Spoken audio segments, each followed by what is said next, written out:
Cancer. This will be your extended version to have a look and see what's coming up around this relationship, okay? What is bringing you and this person together? And then, of course, the areas where you could really shine together, but also the areas where you may face a few obstacles here. So let's have a look first and foremost at what is bringing the both of you together, Cancer. Okay, you've got soulcraft. I often associate soulmate connections with this card here, so that's very nice to see. You've got the number 1, which is a powerful new beginning. So I think this is a bit of a restart or starting with a fresh slate here, so to speak.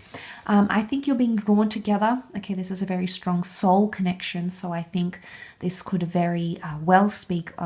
This could very well speak of a twin flame or soul mate union here. You've got the lotus flower, which is a symbol of creation, so that's very nice here. And soulcraft is really being drawn to something and building it because your soul is yearning for it. Now, this is highly spiritual playing field here, Cancer. So I think this is why you're so drawn, and this is why I think it's a major love. It's a big love for a lot of you. Be a really big relationship here that you have. But let's have a look at the strengths. Okay, the Tower card has come up once again, but it's come up in your strengths. Okay, so Scorpio energy, the 5 of Swords, the Tower card. This is some very interesting cards, and read in a context of strength, Cancer. I think there's a lot of lessons from the past that you're going to incorporate into this relationship, or you're going to learn from the past and apply. It's almost like you're going to apply these lessons, everything you've learned in relationships, in marriages, in civil partnerships. I think there's a lot of lessons that you're going to be applying here. I really do.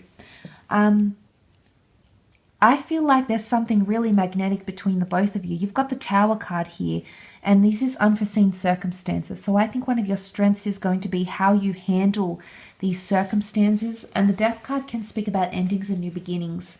I think for some of you, you might get a couple of chances at this relationship. And it's almost like you're going to get a chance to make things right or mend things, Cancer. And if it's not you, it's them. Scorpio energy is a very attached energy. It's water energy. So I feel like this is the concept of the emotion that you'll feel towards each other. This is very strong. But I think if you are learning from the past, or if you are coming back from second chances and you are reviving this relationship, it's a very beautiful potential here. I definitely feel you'll be called to each other.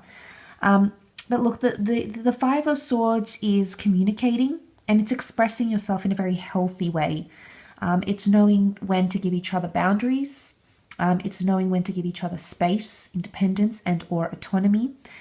It's knowing when to pick up the pieces. I feel like it's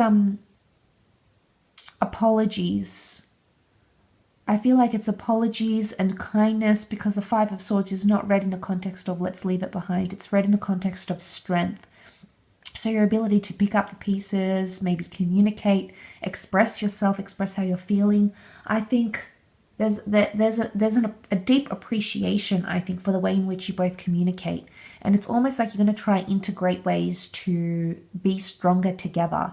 And that's what you do with the Tower card, because it's almost like you're both involved. You're both in it together. And this immediately makes me think that there's a lot of support between the both of you. This immediately makes me think when something is happening with one, it's happening to the other. And straight away, Cancer, look at that. I mean, you're a team here.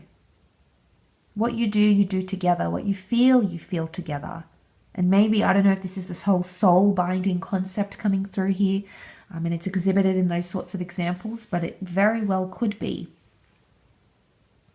The Death card can also be a bit of mystery and secrets, I feel. But that's coming up in your strength. So I don't know if this is like keeping each other's secrets. I also feel like there might be a strong point here is acceptance of each other's pasts. I don't know if this is exes or a lifestyle you may have had in the past, Cancer, or perhaps a lifestyle they may have had in the past. But it's seeing past that. It's accepting them for who they are and who their past has shaped them to be. And I mean, if this doesn't speak of something very real and very raw, then I don't know what does, because you're going to accept them for them. For all their shortcomings, you know, their darkness, their strengths, their flaws, their moments of power. You're going to accept them as they are. And I think they're going to accept you as you are.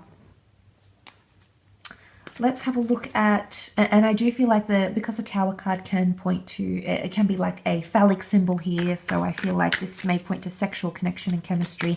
That could definitely be your strong point here, Cancer. You'll be very attracted to this person. So let's have a look and see challenges.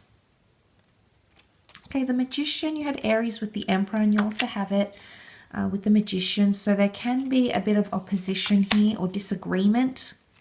It's the way in which you handle conflict here. The Magician likes independence and autonomy. So I don't know here if you need to give each other more space, or there might be a time that comes around in this relationship where you need to be more trusting. The Magician is sometimes seen as a manipulator or a trickster. And this is his mischievous behavior here. So I'm wondering there could be some sort of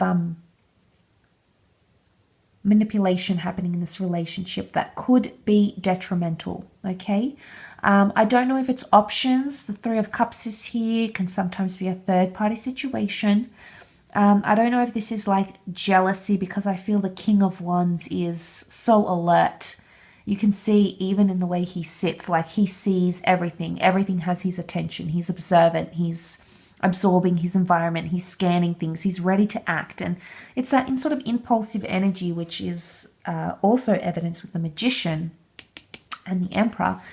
And I don't know if this is being quick to judge or quick to presume or quick to accuse. But sometimes I think with the Three of Cups, read in a context of challenge, I feel like this is not taking something seriously enough. Now, it could be one of you, it could be both of you, but there could be times throughout this relationship where one of you isn't taking it as seriously enough, and one still potentially wants to have this sort of lifestyle. I don't know if there's jealousy or trust issues that may resurface because this person has a lot of friends from the same sex, opposite sex. I don't know, but it could be. The Magician is also known to be competitive. So I don't know if the two of you are quite competitive together as characters, as people. And when you do come together, there might be a bit of that competitive energy that comes out through the relationship here. But the Magician wants instant gratification. So I'm leaning towards more of an anxious tendency. It could be you, it could be them, but it wants to be, the Magician wants that gratification and he wants it yesterday. And I wonder if this person is going to potentially be a little bit impatient with you, Cancer. You might be impatient with them in seeing results or seeing them do things for you.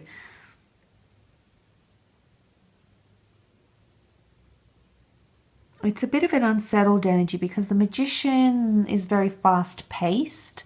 The King of Wands is very fast-paced. So I think it's important not to rush things, or you might rush to get conclusions or rush to get answers or rush to get some sort of validation. So I think the important message here is to slow down in your approach to this relationship, or if need be, Cancer, you might have to have that conversation with this person to slow down if they're the one that's a little bit unsettled and going too fast, maybe too fast for your liking. But it can be manipulation, so manipulating each other. Maybe even trying to make each other jealous to evoke an emotional response. And this is not, it happens so common in relationships when our partner or our person of interest doesn't react the way we want them to, or the way we feel they should be reacting, then suddenly we go into this overdrive mode and we conjure up these ways of how can we get this emotional response, and will that emotional response validate the feelings that you think they're supposed to be feeling. So it's very complex and it's very intertwined, but I think that might be something you need to, I guess, look out for or notice, I guess, be more self-aware when this behavior is happening as well. I will leave your reading at that though, Cancer, so thank you again for all your support